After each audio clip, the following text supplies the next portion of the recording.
President Trump orders a mid-flight change in the cockpit, but the pilot's bold refusal sparks a heated standoff. The cockpit of Air Force One hums with quiet precision, a symphony of blinking lights and steady controls. Major Daniel Carter, a seasoned U.S. Air Force officer, sits in the pilot's seat, his hands steady on the yoke, eyes scanning the instruments. His co-pilot, Captain Emily Hayes, monitors the radar, her focus unbroken. The plane cruises at 35,000 foot, carrying the most powerful man in the world to his next destination, but the calm is about to shatter. The cockpit door opens with a soft click, and President Donald Trump steps inside, his presence filling the small space. Secret Service agents hover just outside, their shadows visible through the doorway. Trump, in a sharp navy suit with a red tie, adjusts his cufflinks, his expression a mix of curiosity and command. Major Carter glances over his shoulder, nodding respectfully. "Mr. President." Carter says, his voice steady. "Good to see you, sir." Trump raises his hand in a gesture of authority, his palm open, a faint smile on his face. "Major, I've been thinking."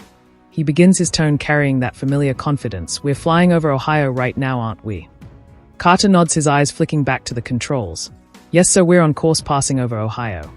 As we head to our scheduled stop." Trump steps closer, his hand still raised, his voice firm. "I want you to adjust the flight path. Let's do a flyover of Columbus. My supporters down there, they'd love to see Air Force One. It'll be a great moment, a symbolic gesture. They'll talk about it for years." The air in the cockpit thickens. Captain Hayes glances at Carter, her eyebrows raised slightly, but she says nothing. Carter's grip on the yoke tightens, his mind racing. A flyover might sound simple, but Air Force One doesn't deviate from its flight plan, not without clearance, not without considering security protocols, air traffic control, and a dozen other factors. He turns to face Trump, his expression calm but resolute. "Mr. President," Carter says carefully, "I understand the sentiment, sir, but I'm afraid that's not possible. We have strict safety and protocol regulations. A deviation like that requires prior approval from multiple agencies, and we can't risk any security concerns." Trump's smile fades, his hand lowering slightly, he leans forward, his voice dropping to a more intense tone. "Major, I'm the President of the United States. I'm telling you to make it happen. It's a simple flyover. My people deserve to see this plane. They elected me after all." Carter holds Trump's gaze, his jaw set. He's flown Air Force One for years, trained to handle pressure.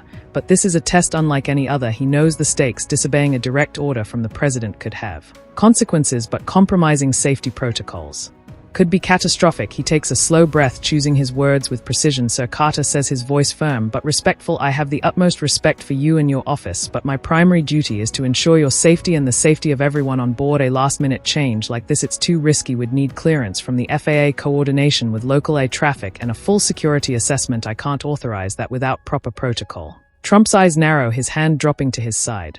He steps closer, his voice rising slightly. "You're telling me no? I've flown on plenty of planes, Major. I know what's possible. I'm not asking for a landing, just a quick flyover. Make it happen." The tension in the cockpit is palpable. Captain Hayes shifts in her seat, her hands hovering over the controls, ready to assist if needed. The hum of the engines seems louder now, filling the silence between the two men. Carter doesn't flinch. He knows his right, and he knows Trump needs to hear it. "Mr. President," Carter says, his tone unwavering, "I've flown this aircraft through storms, through threats, through every challenge imaginable. I've never compromised on safety, and I won't start now, not even for a flyover. If we deviate without clearance, we risk everything. I'm sorry, sir, but my answer is no." Trump stares at Carter, his expression unreadable. For a moment it feels like the standoff might escalate. The Secret Service agents outside the door shift slightly, sensing the tension, but then something shifts in Trump's demeanor. He straightens, his lips pressing into a thin line, and he nods slowly. "You're a tough one, Major," Trump says, his voice softer now, a hint of respect in his tone.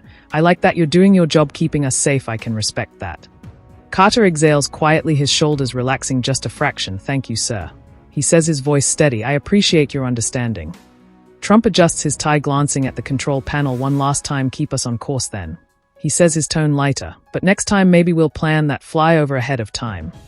He gives Carter a nod, a silent acknowledgement of the officer's professionalism, and turns to leave. The cockpit door closes behind him, the Secret Service agents following in his wake. Carter and Hayes exchange a quick glance, the tension finally breaking. Carter turns back to the controls, his focus returning to the flight ahead, a faint sense of pride in his chest. He'd stood his ground and earned the president's respect in the process. If this moment got your heart racing, don't forget to subscribe for more thrilling moments like this one. Drop a comment below. What would you have done in the pilot's seat? Let's keep the conversation